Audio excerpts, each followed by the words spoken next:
नमस्कार साथियों, स्वागत है आप सभी का हमारे चैनल पर। अगर आप JTET 2026 में पेपर 2 सोशल साइंस की तैयारी कर रहे हैं और नागरिक शास्त्र यानी सिविक्स में पूरे नंबर लाना चाहते हैं, तो आज की क्लास आपके लिए गेम चेंजर साबित होने वाली है। साथियों, आपके सिलेबस का एक ऐसा टॉपिक जिससे हर साल परीक्षा में 2 से 3 प्रश्न सीधे तौर पर पूछे जाते हैं, वह है संसदीय सरकार, पार्लियामेंट्री गवर्नमेंट। अक्सर स्टूडेंट्स इस टॉपिक में कार्यपालिका, विधायिका और मंत्रिपरिषद के आपसी संबंधों को रखने की कोशिश करते हैं और एग्जाम में कंफ्यूज हो जाते हैं। लेकिन आज की इस सिंगल क्लास में हम NCERT और JCERT का पूरा निचोड़ बेहद आसान शॉर्ट नोट्स के जरिए समझेंगे।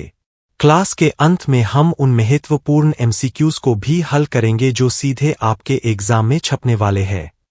तो चलिए, बिना किसी देरी के अपनी पेन और डायरी उठाइए और शुरू करते हैं आज की महाक्लास। लेकिन आगे बढ़ने से पहले, अगर आप चैनल पर नए हैं, तो सब्सक्राइब का बटन जरूर दबा दीजिए ताकि आपकी JTET की एक भी क्लास मिस न हो। 3. संसदीय सरकार। सरकार का अर्थ और परिभाषा।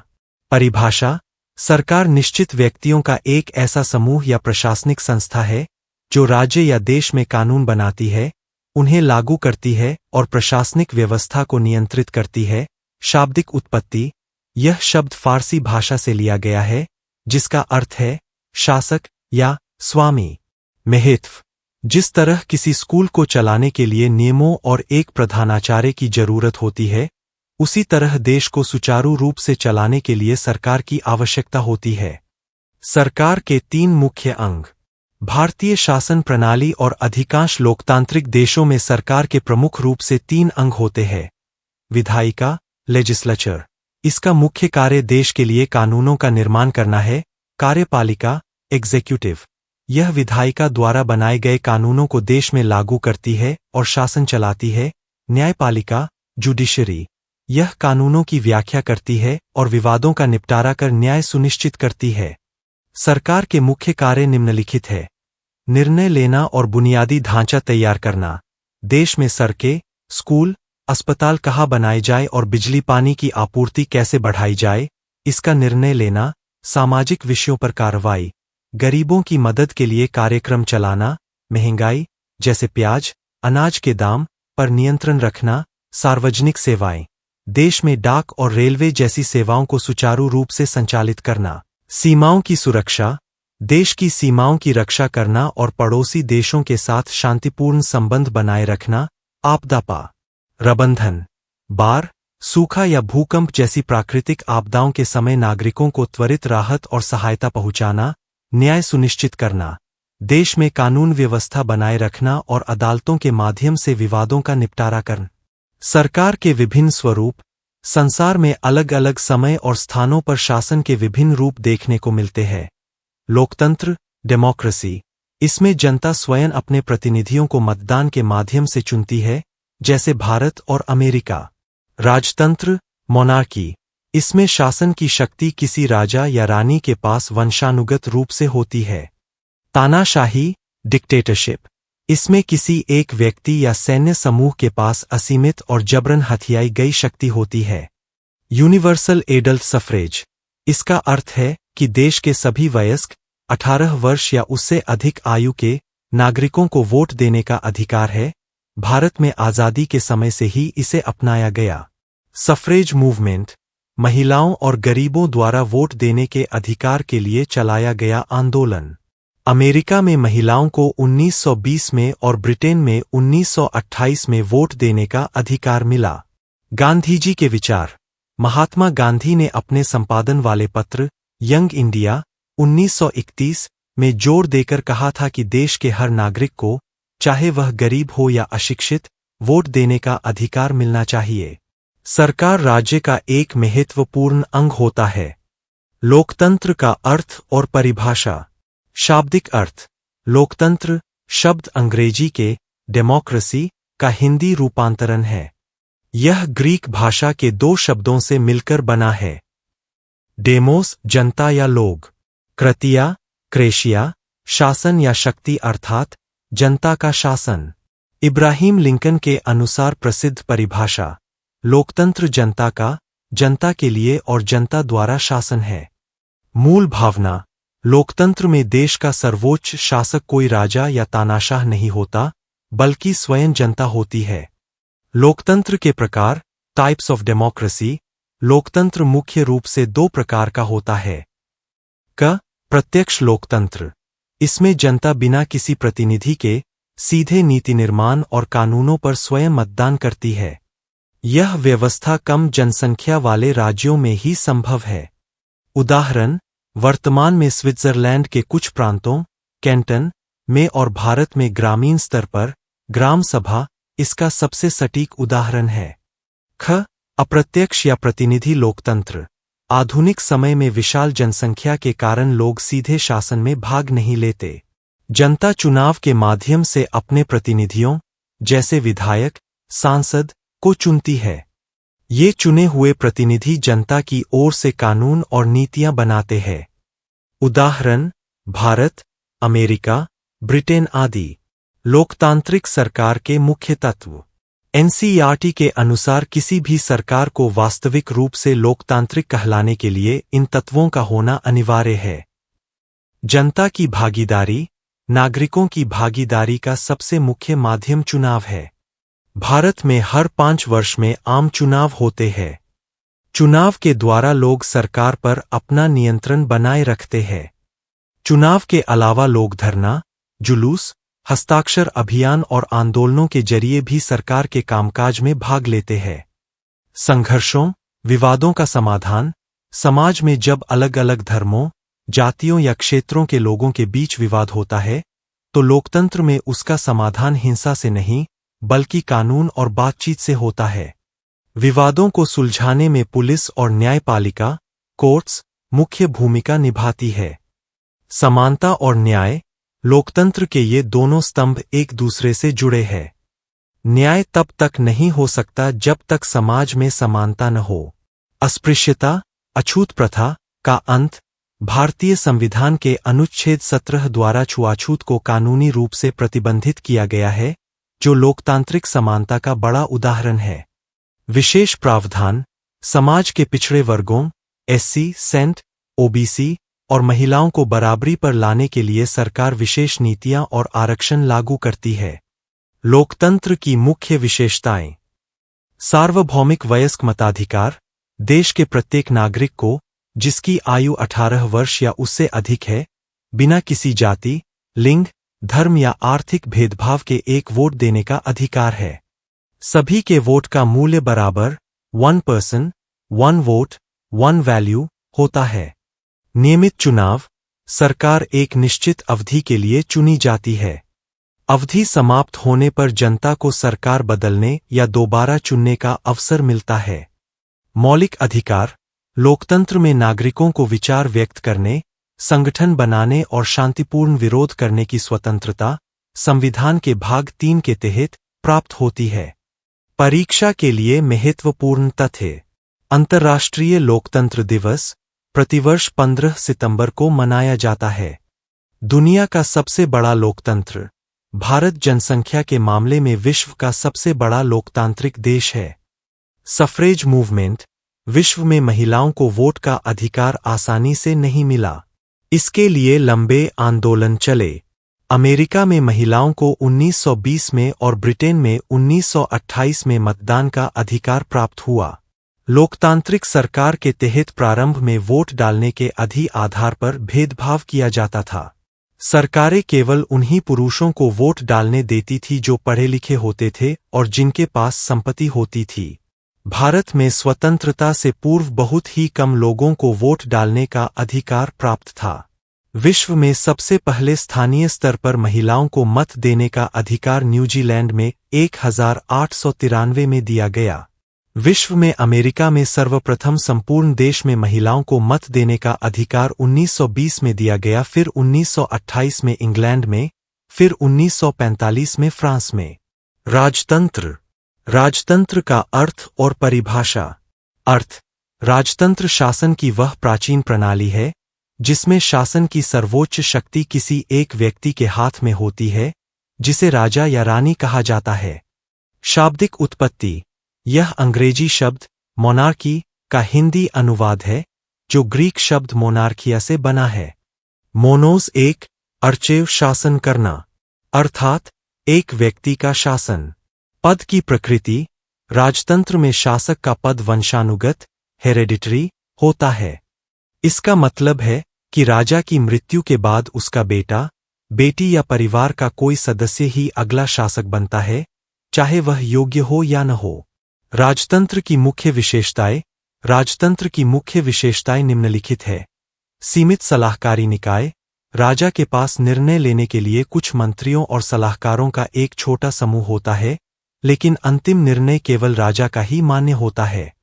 जवाबदेही का अभाव: लोकतांत्रिक सरकार की तरह राजा को अपने निर्णयों का आधार जनता को बताने या अपने फैसलों पर कोई सफाई देने की आवश्यकता नहीं होती। संसद या चुनाव का न होना: राजतंत्र में शासक को चुनने के लिए जनता के पास वोट देने या चुनाव का कोई विकल्प नहीं होता। कानून ही राजा की इच्छा: राजा के मुख से निकले शब्द ही राज्य के कानून बन जाते थे। राजतंत्र के प्रकार: ऐतिहासिक और आधुनिक संदर्भ में राजतंत्र मुख्य रूप से दो प्रकार का होता है। क. पूर्ण या असीमित राजतंत्र: इसमें राजा के पास असीमित और पूर्ण शक्तियां होती है। उस पर संविधान या किसी संस्था का कोई नियंत्रण नहीं होता। उदाहरण: ऐतिहासिक, प्राचीन और मध्यकालीन भारत के साम्राज्य, जैसे मौर्य वंश, गुप्त वंश, मुगल साम्राज्य। उदाहरण: वर्तमान, सऊदी अरब, ओमान, ब्रुनेई और वेटिकन सिटी। ख. संवैधानिक राजतंत्र: इसमें राजा या रानी केवल नाममात्र के राष्ट्राध्यक्ष होते हैं। वास्तविक शक्तियां जनता द्वारा चुनी गई संसद और प्रधानमंत्री के पास होती है। राजा को संविधान के दायरे में रहकर काम करना पड़ता है। उदाहरण: Britain, United kingdom, Japan, Thailand और भूटान। परीक्षा के लिए महत्वपूर्ण तथ्य: मैग्ना कार्टा 1215, इंग्लैंड के राजा जॉन द्वारा हस्ताक्षरित वह ऐतिहासिक दस्तावेज जिसने पहली बार राजा की असीमित शक्तियों पर अंकुश लगाया और संवैधानिक राजतंत्र की नींव रखी।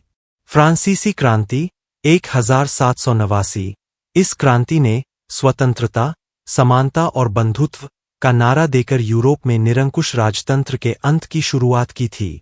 संघीय संसद: संविधान का अनुच्छेद 79 संसद के 3 अंग निर्धारित करता है: राष्ट्रपति, राज्यसभा तथा लोकसभा।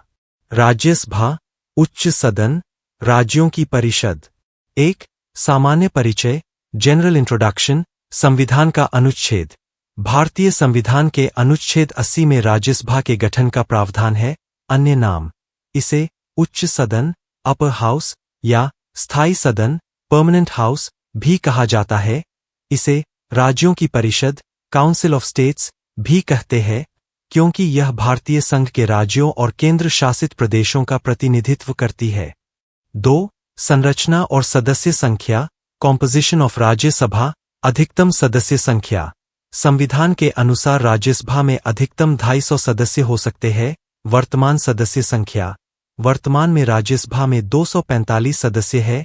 वर्गीकरण: 233 सदस्य राज्यों और केंद्र शासित प्रदेशों की विधानसभाओं के निर्वाचित सदस्यों द्वारा चुने जाते हैं।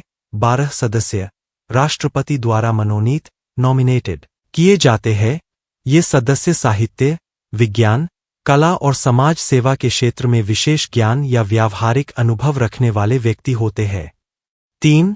सदस्यों का निर्वाचन और कार्यकाल, इलेक्शन टेन्योर। निर्वाचन पद्धति: राज्यसभा सदस्यों का चुनाव अप्रत्यक्ष रूप से आनुपातिक प्रतिनिधित्व प्रणाली के अनुसार एकल संक्रमणीय मत, सिंगल ट्रांसफरेबल वोट द्वारा होता है। इसमें आम जनता वोट नहीं देती, बल्कि राज्यों के विधायक, एमएलए वोट देते हैं। स्थायी सदन: राज्यसभा कभी भंग, डिसोल्व नहीं होती, इसलिए इसे स्थायी सदन कहते हैं। कार्यकाल: प्रत्येक सदस्य का कार्यकाल 6 वर्ष का होता है। अवकाश ग्रहण: इसके 1/3 सदस्य प्रत्येक 2 वर्ष बाद सेवानिवृत्त, रिटायर हो जाते हैं और उनके स्थान पर नए चुनाव होते हैं। 4. योग्यताएं: राज्यसभा का सदस्य बनने के लिए उम्मीदवार के पास निम्नलिखित योग्यताएं होनी चाहिए। अनुच्छेद 84, वह भारत का नागरिक हो, उसकी आयु कम से कम 30 वर्ष हो, लोकसभा के लिए 25 वर्ष आवश्यक है, वह केंद्र या राज्य सरकार के अधीन किसी लाभ के पद, ऑफिस ऑफ प्रॉफिट, पर न हो, वह मानसिक रूप से स्वस्थ और दिवालिया न हो। 5. पदाधिकारी, प्रिसाइडिंग ऑफिसर्स, सभापति, चेयरमैन, भारत के उपराष्ट्रपति, वाइस प्रेसिडेंट, राज्यसभा के पदेन सभापति, एक्स ऑफिशियो चेयरमैन होते हैं। अनुच्छेद 89, वह राज्यसभा के सदस्य नहीं होते, लेकिन सदन की अध्यक्षता करते हैं। उपसभापति, डेप्यूटी चेयरमैन, राज्यसभा के सदस्य अपने बीच से ही किसी एक सदस्य को उपसभापति चुनते हैं, जो सभापति की अनुपस्थिति में सदन का संचालन करता है। 6. राज्यसभा की विशेष शक्तियां, कुछ मामलों में राज्यसभा के पास लोकसभा से भी अधिक या विशिष्ट शक्तियां होती है। अनुच्छेद 249, राज्यसभा उपस्थित और मतदान करने वाले 2/3 सदस्यों के बहुमत से राज्य सूची के किसी विषय को राष्ट्रीय महत्व का घोषित कर सकती है, जिसके बाद संसद उस पर कानून बना सकती है। अनुच्छेद 312, राज्यसभा को 2/3 बहुमत से नई अखिल भारतीय सेवाओं, ऑल इंडिया सर्विसेज जैसे IAS, IPS, IFS के सृजन का अधिकार देने की शक्ति प्राप्त है। 7.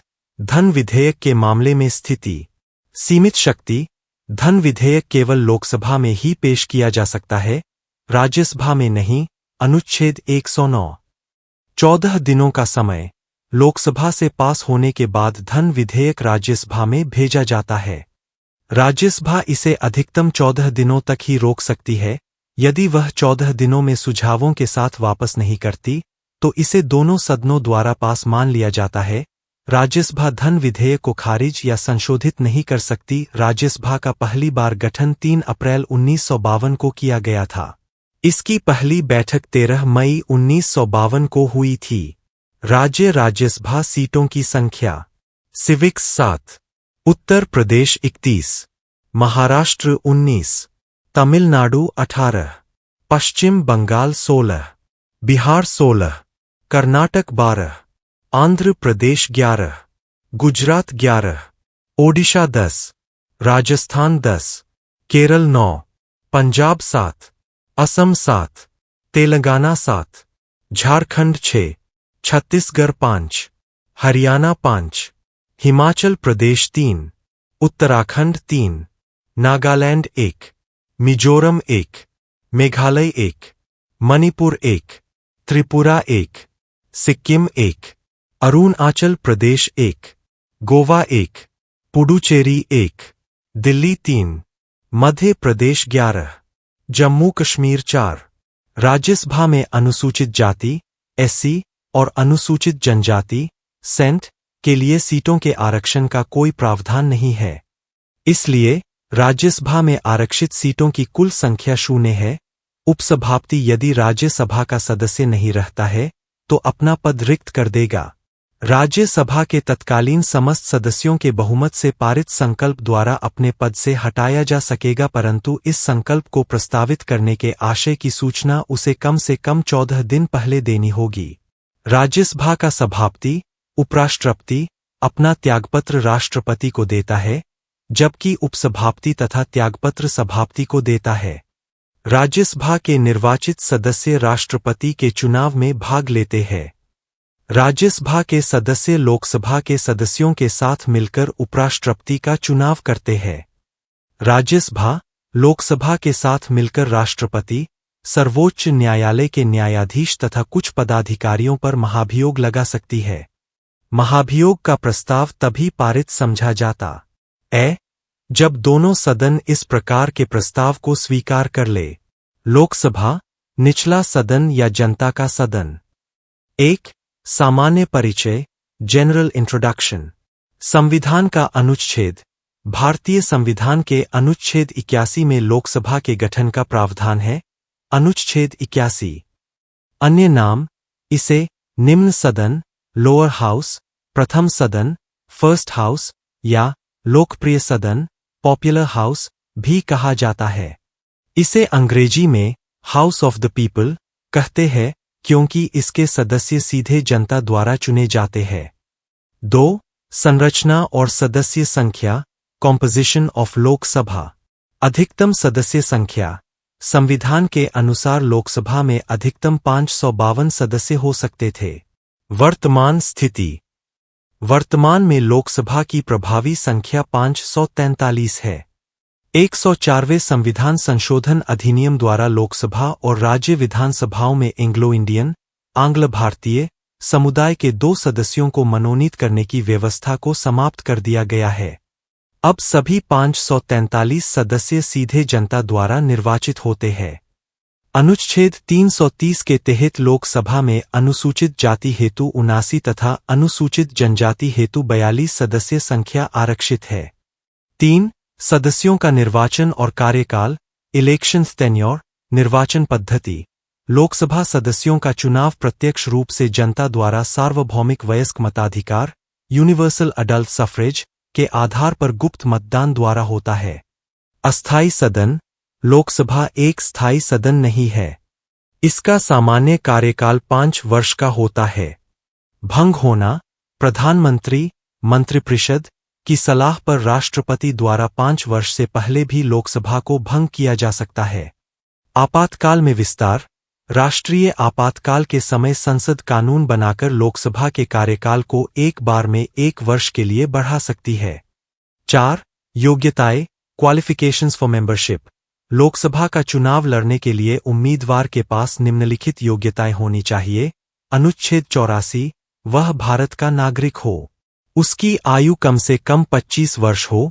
राज्यसभा के लिए 30 वर्ष आवश्यक है।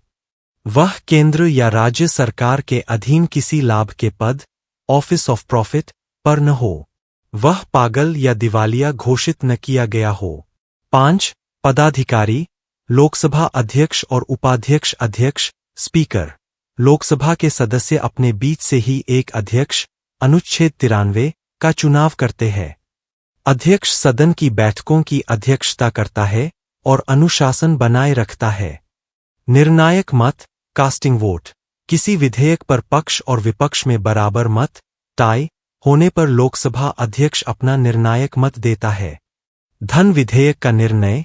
कोई विधेयक, धन विधेयक, मनी बिल, या नहीं, इसका अंतिम निर्णय केवल लोकसभा अध्यक्ष करता है। उपाध्यक्ष, डेप्यूटी स्पीकर।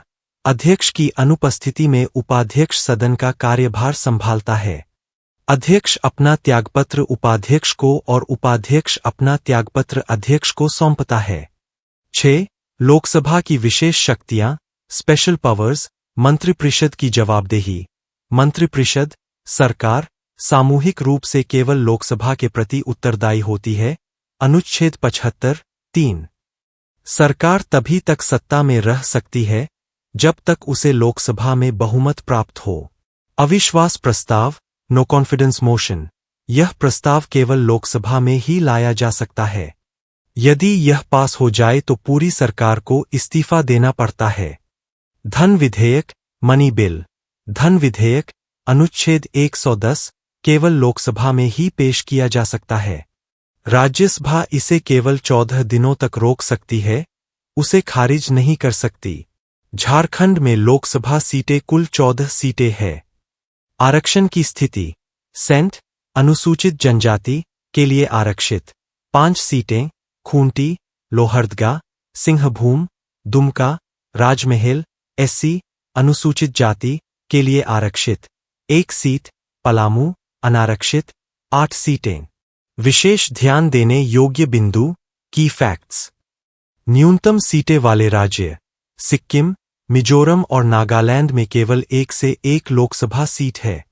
सीटों के निर्धारण का आधार, लोकसभा सीटों का यह आवंटन वर्तमान में 1971 की जनगणना पर आधारित है। 84वें संविधान संशोधन 2001 के अनुसार लोकसभा में राज्यों की सीटों की कुल संख्या में वर्ष 2026 तक कोई बदलाव नहीं किया जा सकता था। आगामी राष्ट्रीय परिसीमन, डिलिमिटेशन, के बाद इन सीटों की संख्या में बदलाव संभावित है। आपातकाल की घोषणा लागू होने पर विधि द्वारा संसद लोकसभा के कार्यकाल में वृद्धि कर सकती है, जो एक बार में 1 वर्ष से अधिक नहीं होगी। आपातकाल की उद्घोषणा समाप्त हो जाने के पश्चात उसका विस्तार किसी भी दशा में 6 महीने से अधिक नहीं होगी। 1976 में लोकसभा का कार्यकाल 2 बार एक वर्ष के लिए बढ़ाया गया था। लोकसभा एवं राज्यसभा के अधिवेशन राष्ट्रपति के द्वारा ही बुलाए और स्थगित किए जाते हैं। लोकसभा की 2 बैठकों में 6 माह से अधिक का अंतर नहीं होना चाहिए। यदि सदन के अधिवेशन में किसी समय गणपूर्ति नहीं है, तो सभापति या अध्यक्ष अथवा उस रूप में कार्य करने वाले व्यक्ति का यह कर्तव्य होगा कि वह सदन को स्थगित कर दे या अधिवेशन को तब तक के लिए निलंबित कर दे जब तक गणपूर्ति नहीं हो जाती है। अनुच्छेद 104 एक लोकसभा की गणपूर्ति या कोरम कुल सदस्य संख्या का 10वां भाग 55 सदस्य होता है। अध्यक्ष उपाध्यक्ष को तथा उपाध्यक्ष अध्यक्ष को त्यागपत्र देता है। लोकसभा के अध्यक्ष के रूप में शपथ नहीं लेता, बल्कि सामान्य सदस्य के रूप में शपथ लेता है। 14 दिन के पूर्व सूचना देकर लोकसभा के तत्कालीन समस्त सदस्यों के बहुमत से पारित संकल्प द्वारा अध्यक्ष तथा उपाध्यक्ष को पद से हटाया जा सकता है। सभी 28 राज्यों की लोकसभा सीटें ऋणाट कुल योग राज्यों की 524 सीटें प्लस केंद्र शासित प्रदेशों की 19 सीटें 543 निर्वाचित सीटें। लोकसभा में सदस्यों की संख्या। राज्य संख्या: उत्तर प्रदेश 80, महाराष्ट्र 48, पश्चिम बंगाल 42, बिहार 40, तमिलनाडु 39, मध्य प्रदेश 29, कर्नाटक 28, गुजरात 26, राजस्थान 25, आंध्र प्रदेश 25, ओडिशा 21, केरल 20, तेलंगाना 17, झारखंड 14, असम 14, पंजाब 13, छत्तीसगढ़ 11, उत्तराखंड 5, हरियाणा 10, मेघालय 2, हिमाचल प्रदेश 4, अरुणाचल प्रदेश 2, गोवा 2, मणिपुर 2, त्रिपुरा 2, सिक्किम 1, नागालैंड 1, मिजोरम 1, संघीय क्षेत्र दिल्ली 7, जम्मू कश्मीर 5, लद्दाख 1, पुदुचेरी 1, चंडीगढ़ 1, अंडमान निकोबार 1, दमन एवं दीव दादर 1, लक्षद्वीप 1। लोकसभा अध्यक्ष के कार्य एवं अधिकार: 1. सदन के सदस्यों के प्रश्नों को स्वीकार करना, उन्हें नियमित करना व नियम के विरुद्ध घोषित करना। 2. किसी विषय को लेकर प्रस्तुत किया जाने वाला कार्य स्थगन प्रस्ताव अध्यक्ष की अनुमति से पेश किया जा सकता है। 3. वह विचाराधीन विधेयक पर बहस रुकवा सकता है। 4. संसद सदस्यों को भाषण देने की अनुमति देना और भाषणों का क्रम व समय निर्धारित करना। 5. विभिन्न विधेयक व प्रस्तावों पर मतदान करवाना व परिणाम घोषित करना तथा मतों की समानता की स्थिति में निर्णायक मत देने का अधिकार है। 6. संसद व राष्ट्रपति के मध्य होने वाला पत्र व्यवहार करना तथा कोई विधेयक धन विधेयक है या नहीं, इसका निर्णय करना। 7. अध्यक्ष द्वारा धन विधेयक के रूप में प्रमाणित विधेयक की प्रकृति के प्रश्न पर न्यायालय में या किसी सदन में या राष्ट्रपति द्वारा विचार नहीं किया जाएगा। न्यूनतम 55 संसद वाला दल ही लोकसभा में विपक्षी दल होने का दावा कर सकता है। प्रथम लोकसभा का कार्यकाल 17 अप्रैल 1952 से 4 अप्रैल 1957 तक रही। राष्ट्रपति: भारत का राष्ट्रपति, संघ की कार्यपालिका। 1. सामान्य परिचय। संवैधानिक पद। भारतीय संविधान के भाग 5 के अनुच्छेद 52 में प्रावधान है कि भारत का एक राष्ट्रपति होगा। अनुच्छेद 52। देश का प्रमुख राष्ट्रपति भारत का राष्ट्राध्यक्ष हेड ऑफ द स्टेट और देश का प्रथम नागरिक होता है। वह राष्ट्र की एकता, अखंडता और सुदृढ़ता का प्रतीक है। कार्यपालिका का प्रमुख अनुच्छेद 53 के अनुसार संघ की समस्त कार्यपालिका शक्तियां एग्जीक्यूटिव पावर्स राष्ट्रपति में निहित होती है, जिनका उपयोग वह प्रधानमंत्री और मंत्रिपरिषद की सलाह पर करता है। अनुच्छेद 53। 2. योग्यताएं क्वालिफिकेशंस। अनुच्छेद 58 राष्ट्रपति पद का चुनाव लड़ने के लिए उम्मीदवार के पास निम्नलिखित योग्यताएं होनी चाहिए। वह भारत का नागरिक हो, उसकी आयु कम से कम 35 वर्ष पूरी हो चुकी हो, लोकसभा के लिए 25 और राज्यसभा के लिए 30 वर्ष। वह लोकसभा का सदस्य निर्वाचित होने की योग्यता रखता हो। वह केंद्र सरकार, राज्य सरकार या किसी स्थानीय प्राधिकरण के अधीन किसी लाभ के पद, ऑफिस ऑफ प्रॉफिट, पर न हो। 3. निर्वाचन पद्धति, इलेक्शन प्रोसेस। अनुच्छेद 54 और 55, राष्ट्रपति का चुनाव जनता सीधे नहीं करती, बल्कि एक निर्वाचक मंडल द्वारा अप्रत्यक्ष रूप से होता है। अनुच्छेद 54, निर्वाचक मंडल में शामिल सदस्य संसद के दोनों सदनों, लोकसभा और राज्यसभा के निर्वाचित सदस्य, मनोनीत सदस्य वोट नहीं देते। राज्यों की विधानसभाओं के निर्वाचित सदस्य, दिल्ली और पुडुचेरी केंद्र शासित प्रदेशों की विधानसभाओं के निर्वाचित सदस्य। चुनाव की प्रणाली, चुनाव आनुपातिक प्रतिनिधित्व प्रणाली के अनुसार एकल संक्रमणीय मत, सिंगल ट्रांसफरेबल वोट और गुप्त मतदान द्वारा होता है। अनुच्छेद 55, 4, कार्यकाल और शपथ, टेन्योर ओथ, कार्यकाल। राष्ट्रपति का कार्यकाल पद ग्रहण करने की तिथि से 5 वर्ष का होता है। अनुच्छेद 56, वह कितनी भी बार पुनः निर्वाचित हो सकता है। त्यागपत्र, राष्ट्रपति अपना त्यागपत्र उपराष्ट्रपति को सौंपता है। अनुच्छेद 56, शपथ। अनुच्छेद 60 के तहत राष्ट्रपति को पद और गोपनीयता की शपथ भारत के मुख्य न्यायाधीश CJI दिलाते हैं। अनुच्छेद 60, उनकी अनुपस्थिति में सुप्रीम कोर्ट का वरिष्ठतम न्यायाधीश शपथ दिलाता है। 5. महाभियोग, पद से हटाना। राष्ट्रपति को कार्यकाल पूरा होने से पहले केवल संविधान के अतिक्रमण, वायोलेशन ऑफ कॉन्स्टिट्यूशन, के आधार पर ही पद से हटाया जा सकता है। अनुच्छेद 61। प्रक्रिया, महाभियोग का प्रस्ताव संसद के किसी भी सदन, लोकसभा या राज्यसभा में लाया जा सकता है। इसे पास करने के लिए दोनों सदनों में अलग अलग कुल सदस्य संख्या के 2/3 बहुमत की आवश्यकता होती है। अनुच्छेद 61, प्रस्ताव लाने से 14 दिन पहले राष्ट्रपति को लिखित नोटिस देना अनिवार्य है। अनुच्छेद 61(6), राष्ट्रपति की मुख्य शक्तियां, पावर्स ऑफ द प्रेसिडेंट, क विधायी शक्तियां, लेजिस्लेटिव पावर्स। वह संसद का सत्र बुलाता है और सत्रावसान करता है। वह लोकसभा को भंग कर सकता है। अनुच्छेद 85, संसद द्वारा पारित कोई भी विधेयक तब तक कानून नहीं बनता जब तक उस पर राष्ट्रपति के हस्ताक्षर न हो।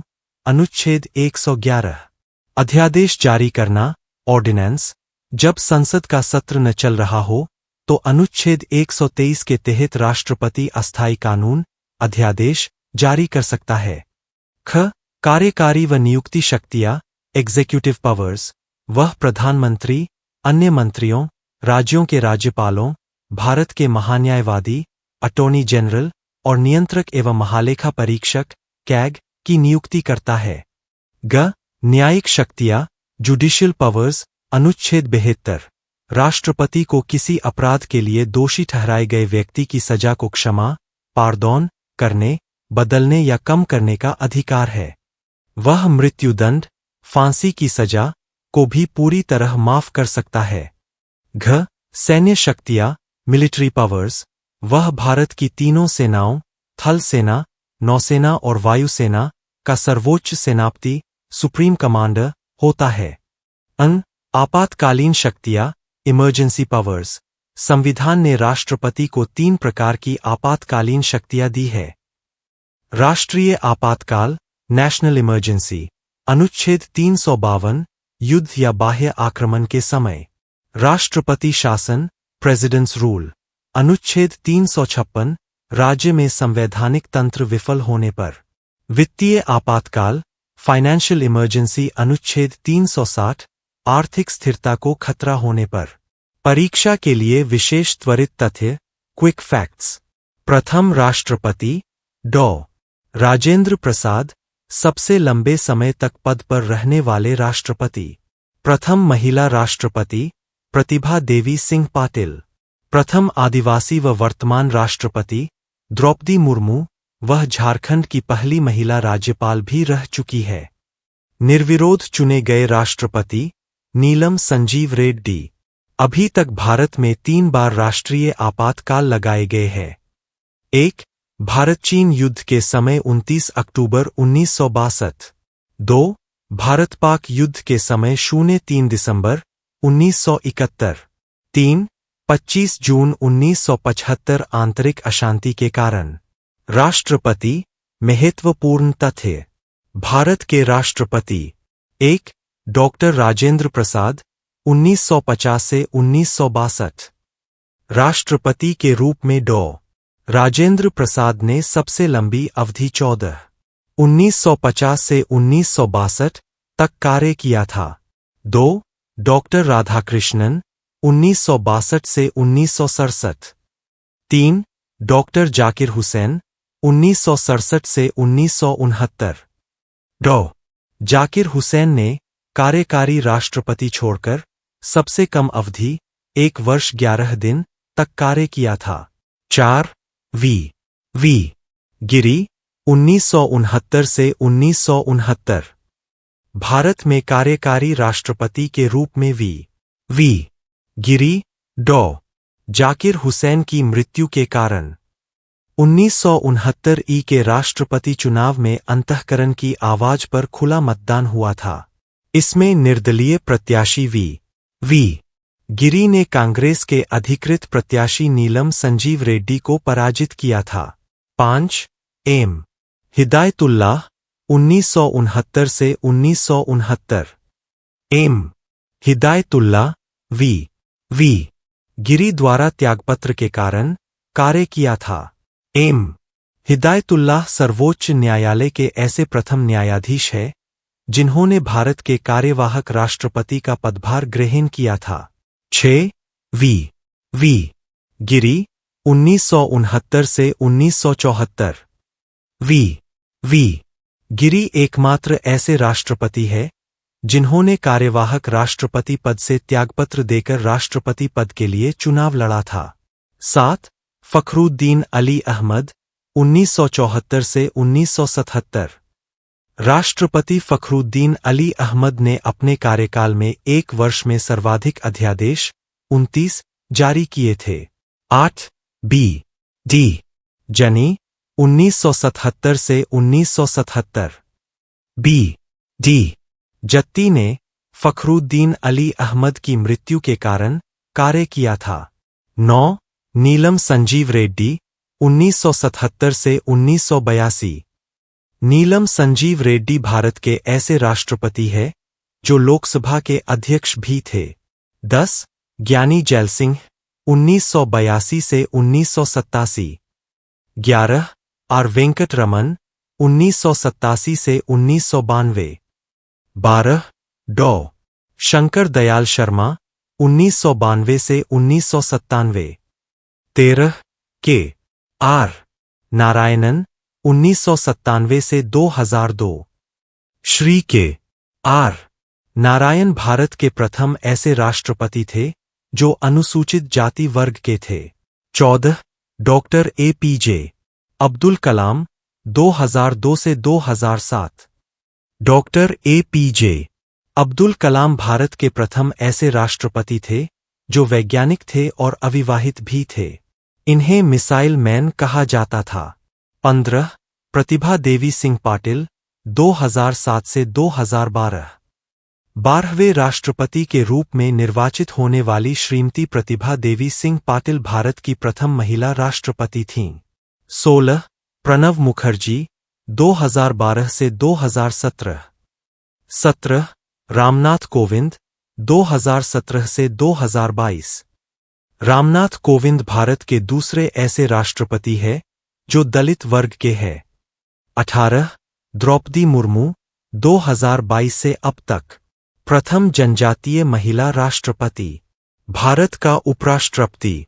1. सामान्य परिचय जनरल इंट्रोडक्शन। संवैधानिक पद।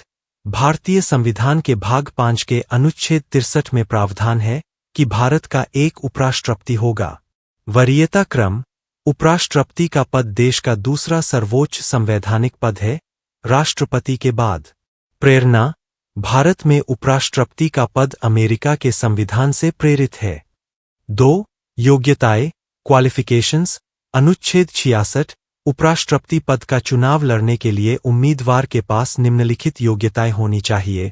वह भारत का नागरिक हो, उसकी आयु कम से कम 35 वर्ष पूरी हो चुकी हो, राष्ट्रपति और राज्यपाल के समान। वह राज्यसभा का सदस्य निर्वाचित होने की योग्यता रखता हो, जबकि राष्ट्रपति के लिए लोकसभा का सदस्य होने की योग्यता चाहिए। वह केंद्र सरकार, राज्य सरकार या किसी स्थानीय प्राधिकरण के अधीन किसी लाभ के पद, ऑफिस ऑफ प्रॉफिट, पर न हो। 3. निर्वाचन पद्धति, इलेक्शन प्रोसेस। उपराष्ट्रपति का चुनाव भी अप्रत्यक्ष रूप से एक निर्वाचक मंडल द्वारा होता है, लेकिन इसका निर्वाचक मंडल राष्ट्रपति से अलग होता है। निर्वाचक मंडल में कौन शामिल होता है? इसमें संसद के दोनों सदनों, लोकसभा और राज्यसभा, के सभी सदस्य भाग लेते हैं। राष्ट्रपति के चुनाव से अंतर अति महत्वपूर्ण। इसमें संसद के निर्वाचित और मनोनीत, नॉमिनेटेड, दोनों सदस्य वोट देते हैं। इसमें राज्यों की विधानसभाओं, एमएलएस, के सदस्य भाग नहीं लेते हैं। चुनाव की प्रणाली, चुनाव आनुपातिक प्रतिनिधित्व प्रणाली के अनुसार एकल संक्रमणीय मत, सिंगल ट्रांसफरेबल वोट और गुप्त मतदान द्वारा होता है। 4. कार्यकाल, शपथ और त्यागपत्र, टेन्योर, ओथ रेजिग्नेशन। कार्यकाल, पद ग्रहण करने की तिथि से 5 वर्ष का होता है। अनुच्छेद 67। वह पुनः इस पद पर निर्वाचित हो सकता है। शपथ, अनुच्छेद 69 के तहत उपराष्ट्रपति को पद की शपथ भारत के राष्ट्रपति या उनके द्वारा नियुक्त किसी व्यक्ति द्वारा दिलाई जाती है। त्यागपत्र, उपराष्ट्रपति अपना लिखित त्यागपत्र राष्ट्रपति को सौंपता है। 5. पद से हटाना, रिमूवल प्रोसेस। उपराष्ट्रपति को हटाने के लिए संविधान में महाभियोग, इम्पीचमेंट जैसी जटिल प्रक्रिया की आवश्यकता नहीं होती। प्रक्रिया, इसे हटाने का प्रस्ताव केवल राज्यसभा में ही शुरू किया जा सकता है। राज्यसभा अपने प्रभावी बहुमत, इफेक्टिव मेजॉरिटी, से प्रस्ताव पास करती है, जिस पर लोकसभा की सहमति आवश्यक होती है। इस प्रक्रिया को शुरू करने से 14 दिन पहले उपराष्ट्रपति को नोटिस देना अनिवार्य है। 6. उपराष्ट्रपति के मुख्य कार्य और शक्तियां, फंक्शंस पावर्स। संविधान के अनुसार उपराष्ट्रपति के 2 प्रमुख कार्य होते हैं। क. राज्यसभा के पदेन सभापति के रूप में। अनुच्छेद 64 के अनुसार उपराष्ट्रपति राज्यसभा का पदेन सभापति होता है। वह राज्यसभा की बैठकों की अध्यक्षता करता है और सदन में अनुशासन बनाए रखता है। विशेष तथ्य, उपराष्ट्रपति राज्यसभा का सदस्य नहीं होता, इसलिए उसे सामान्य परिस्थिति में सदन में मतदान का अधिकार नहीं होता। लेकिन पक्ष और विपक्ष में मत बराबर, टाई, होने की स्थिति में वह अपना निर्णायक मत, कास्टिंग वोट, दे सकता है। ख. कार्यवाहक राष्ट्रपति के रूप में, एक्टिंग प्रेसिडेंट। अनुच्छेद 65 के अनुसार यदि राष्ट्रपति का पद मृत्यु, त्यागपत्र, महाभियोग या बीमारी के कारण अचानक खाली हो जाता है, तो उपराष्ट्रपति कार्यवाहक राष्ट्रपति के रूप में काम करता है। वह अधिकतम 6 महीने तक ही कार्यवाहक राष्ट्रपति रह सकता है, क्योंकि इस अवधि के भीतर नए राष्ट्रपति का चुनाव कराना अनिवार्य है। कार्यवाहक राष्ट्रपति के रूप में कार्य करते समय उसे राष्ट्रपति की सभी शक्तियां, वेतन और विशेषाधिकार प्राप्त होते हैं। इस दौरान वह राज्यसभा के सभापति का कार्य नहीं करता। परीक्षा के लिए विशेष त्वरित तथ्य, क्विक फैक्ट्स। प्रथम उपराष्ट्रपति डॉ.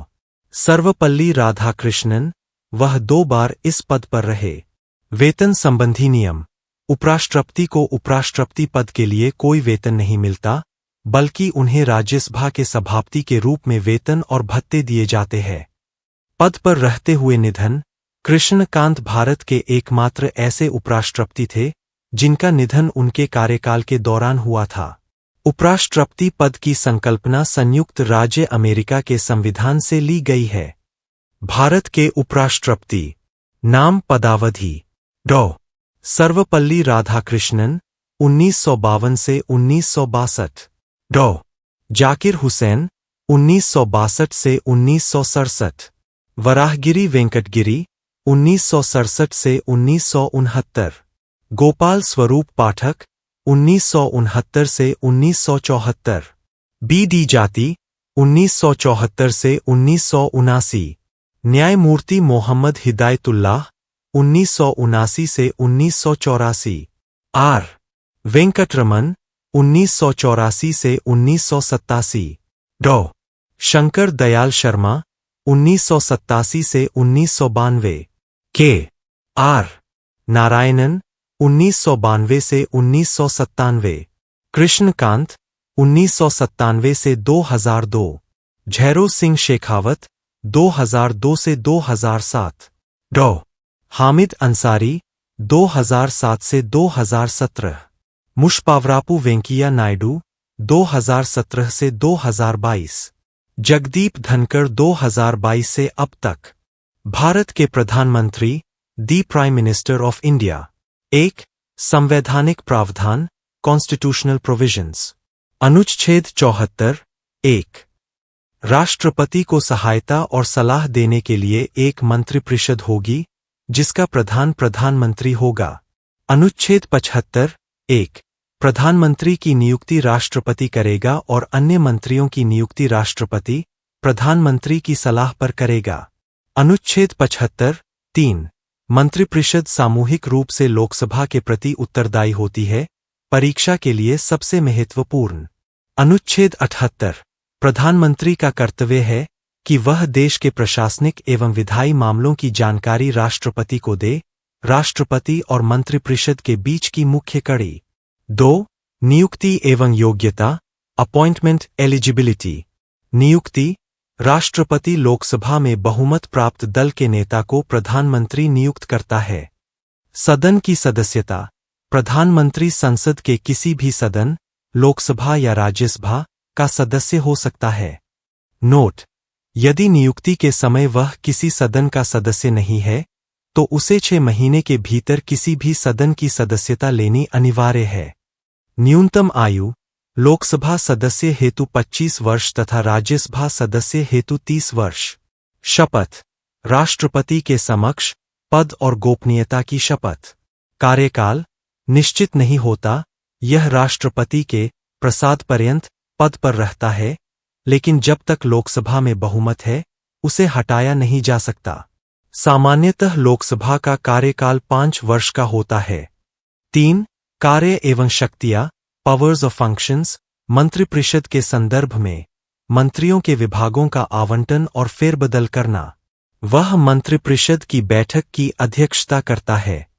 नियुक्तियों के संदर्भ में राष्ट्रपति को नीति आयोग, चुनाव आयोग, संघ लोक सेवा आयोग यूपीएससी और भारत के महान्यायवादी अटॉर्नी जनरल आदि की नियुक्ति के लिए सलाह देना। संसद के संदर्भ में वह निचले सदन लोकसभा का नेता होता है। राष्ट्रपति को संसद का सत्र बुलाने और सत्रावसान करने की सलाह देता है। लोकसभा को भंग करने की सिफारिश राष्ट्रपति से कर सकता है। 4. महत्वपूर्ण पद एक्स ऑफिशियो चेयरमैन। प्रधानमंत्री निम्नलिखित आयोगों का पदेन अध्यक्ष चेयरमैन होता है। नीति आयोग, पूर्व में योजना आयोग, राष्ट्रीय विकास परिषद एनडीसी, राष्ट्रीय एकता परिषद, अंतर्राज्यीय परिषद इंटरस्टेट काउंसिल, राष्ट्रीय जल संसाधन परिषद। मुख्य बिंदु तथ्य: वास्तविक कार्यपालिका प्रमुख प्रधानमंत्री होता है। राष्ट्रपति केवल नाममात्र संवैधानिक प्रमुख होता है।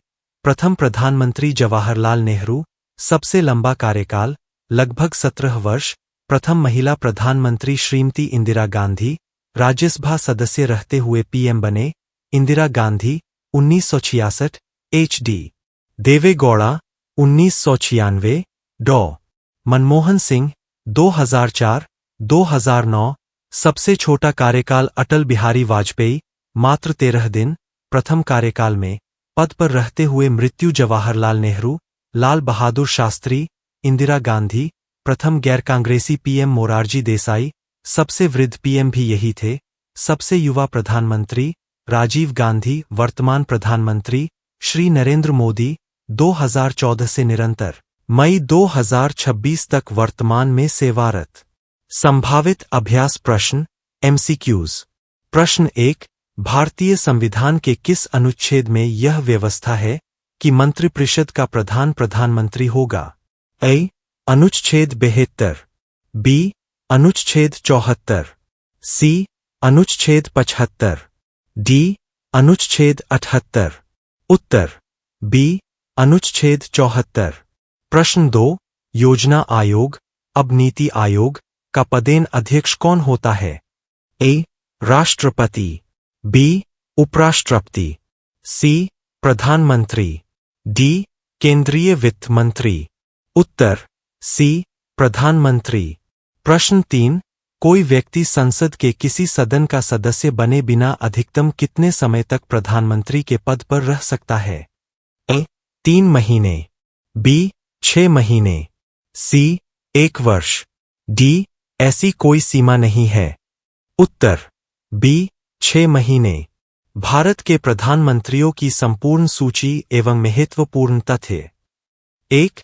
पंडित जवाहरलाल नेहरू 1947 से 1964। भारत के प्रथम प्रधानमंत्री।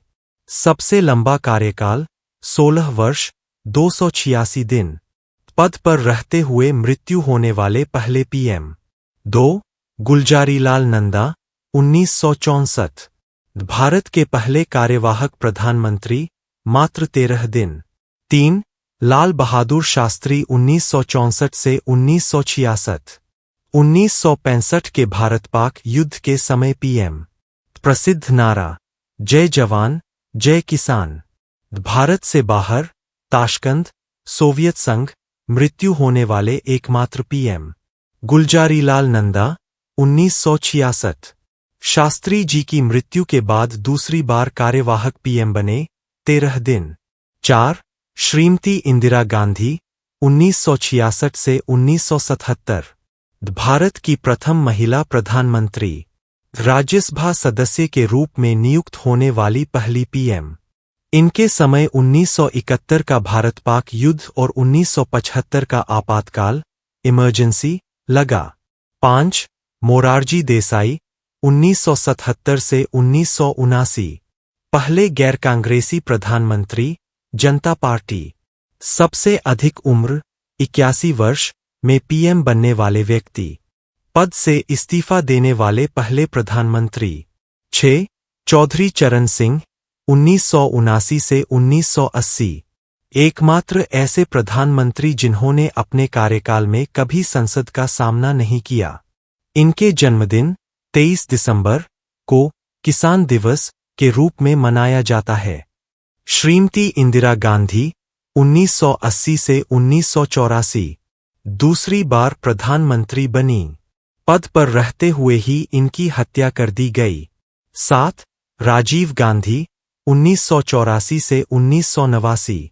भारत के सबसे युवा प्रधानमंत्री, 40 वर्ष की आयु में। इनके समय मतदान की आयु 21 वर्ष से घटाकर 18 वर्ष 61वां संशोधन की गई। 8. विश्वनाथ प्रताप सिंह, वीपी सिंह 1989 से 1990। अविश्वास प्रस्ताव नो कॉन्फिडेंस मोशन द्वारा हटाए जाने वाले पहले प्रधानमंत्री। इनके समय मंडल आयोग की सिफारिशों ओबीसी आरक्षण को लागू किया गया। 9. चंद्रशेखर 1990 से 1991। इन्हें युवा तुर्क के नाम से भी जाना जाता था। समाजवादी जनता पार्टी के नेता। 10. पी. वी. नरसिम्हा राव 1991 से 1996। दक्षिण भारत से बनने वाले पहले प्रधानमंत्री। 1991 के आर्थिक सुधार, एलपीजी, उदारीकरण, निजीकरण, वैश्वीकरण इन्हीं के समय शुरू हुए। 11.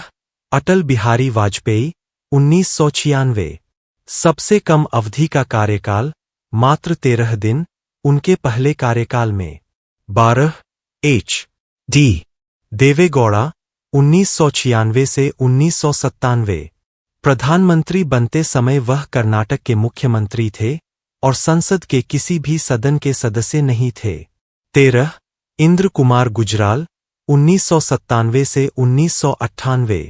भारत की विदेश नीति के प्रसिद्ध सिद्धांत गुजराल डॉक्ट्रिन के प्रतिपादक। अटल बिहारी वाजपेयी 1998 से 2004। पूर्ण कार्यकाल 5 वर्ष पूरा करने वाले पहले पूर्णतः गैर कांग्रेसी पीएम। इनके समय 1998 में पोखरण परमाणु परीक्षण और 1999 का कारगिल युद्ध हुआ। 14. डॉ. मनमोहन सिंह 2004 से 2014। भारत के प्रथम सिख प्रधानमंत्री, प्रसिद्ध अर्थशास्त्री और आरबीआई के पूर्व गवर्नर, लगातार 2 कार्यकाल तक राज्यसभा सदस्य रहते हुए पीएम रहे। 15 नरेंद्र मोदी 2014 से वर्तमान 2026। आजाद भारत 1947 के बाद में पैदा होने वाले पहले प्रधानमंत्री। जवाहरलाल नेहरू और इंदिरा गांधी के बाद लगातार 3 बार पूर्ण बहुमत से सत्ता में आने वाले तीसरे नेता। अति महत्वपूर्ण, सीधे पूछे जाने वाले तथ्य, मुख्यमंत्री से प्रधानमंत्री बनने वाले नेता। अब तक 6 लोग मुख्यमंत्री से प्रधानमंत्री बने हैं। मोरारजी देसाई, चौधरी चरण सिंह, वीपी सिंह, पीवी नरसिम्हा राव, एचडी देवेगौड़ा और नरेंद्र मोदी।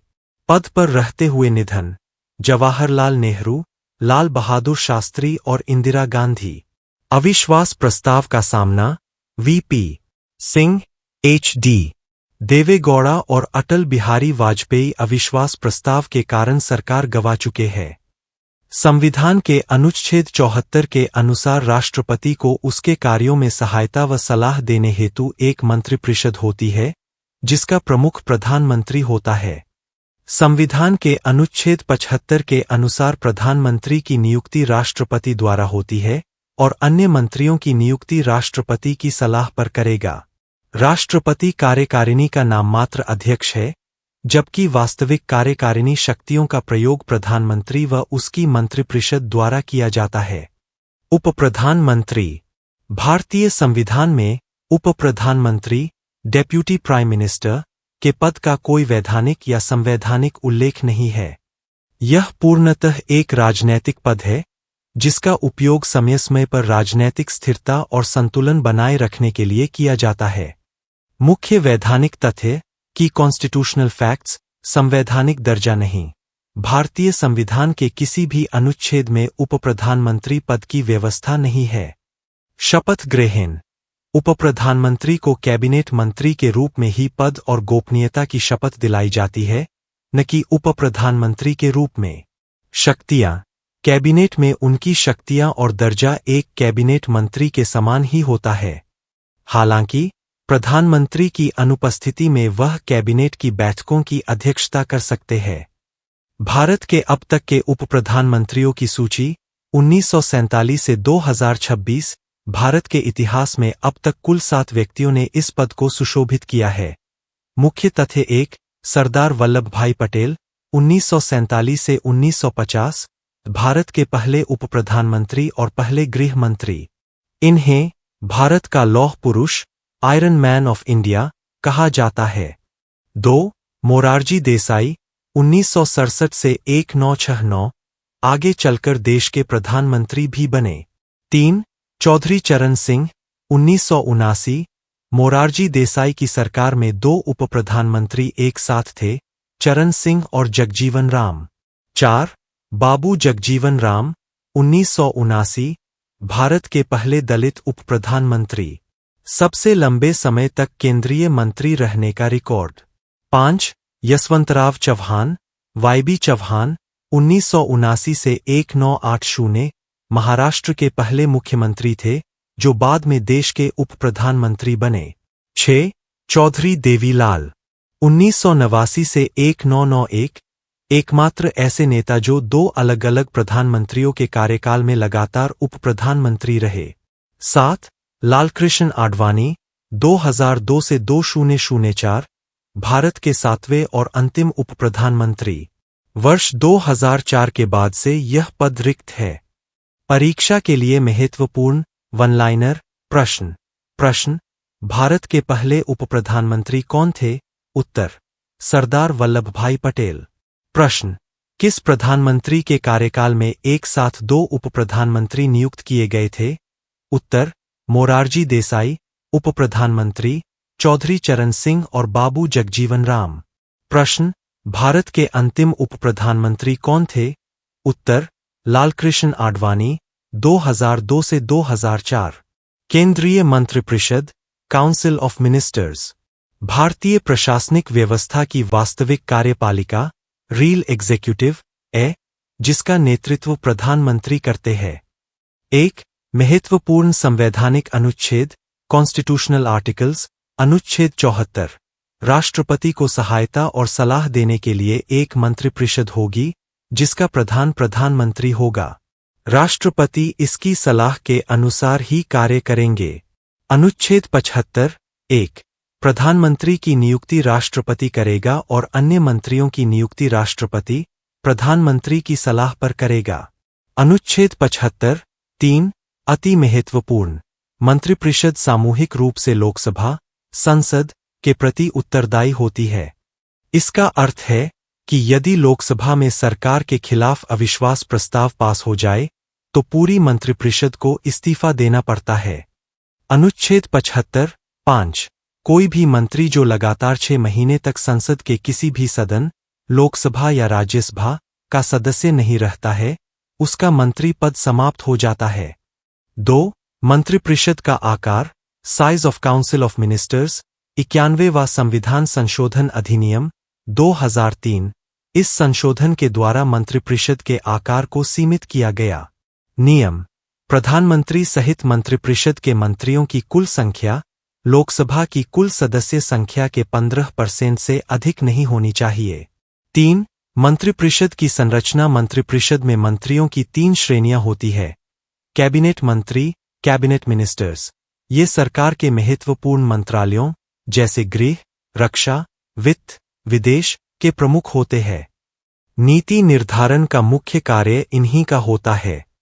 राज्य मंत्री, स्वतंत्र प्रभार, ministers of state, independent charge. इन्हें छोटे मंत्रालयों या विभागों का स्वतंत्र प्रभार दिया जाता है। ये कैबिनेट की बैठकों में सामान्यतः भाग नहीं लेते जब तक कि इनके विभाग से जुड़ा कोई मामला न हो। राज्य मंत्री, मिनिस्टर्स ऑफ स्टेट। ये कैबिनेट मंत्रियों के सहयोगी के रूप में कार्य करते हैं और उनके मंत्रालयों के विभिन्न विभागों को संभालते हैं।